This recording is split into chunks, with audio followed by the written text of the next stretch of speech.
আসসালামু আলাইকুম। দেখুন গাছটিতে কী পরিমাণ মরিচ ধরেছে, কিন্তু সমস্যা হচ্ছে গাছটিতে প্রচুর মাকড়ের আক্রমণ। আমাদের বাসার মাছ, মাংস, শাকসবজি যে কোনো রান্নায় কাঁচামরিচ ছাড়া কিন্তু চলেই না। কাঁচামরিচ যদি নাও ব্যবহার করেন, ভর্তায় কিন্তু আপনার শুকনো মরিচ লাগবেই। আমাদের দেশে মরিচ গাছে দুটি প্রকার আক্রমণের কারণে মরিচের ফলনের ব্যাপক ক্ষতি হয়ে থাকে। একটি হচ্ছে মাকড়ের আক্রমণ, আর একটি হচ্ছে জাপ পোকা আক্রমণ। মাকড় যদি আক্রমণ করে তাহলে দেখবেন যে মরিচ গাছের পাতা উপরের দিকে কুঁকড়ে গেছে, মাঝে মাঝে নিচের দিকে কিছুটা কুঁকড়ে যায়।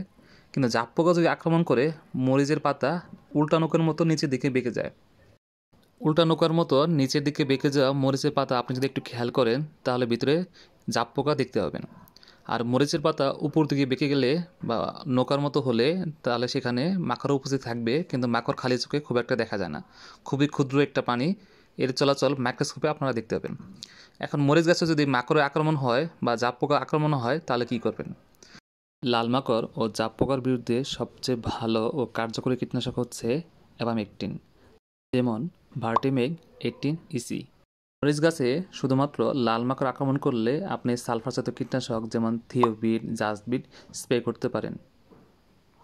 মরিচ গাছে সাদা মাছি আক্রমণ হলে ইমিডাক্লোপিড গ্রুপের কীটনাশক ইমিটাফ স্প্রে করতে পারেন। ইনশাল্লাহ আপনার কাছে মাকড় সমস্যা সমাধান হয়ে যাবে।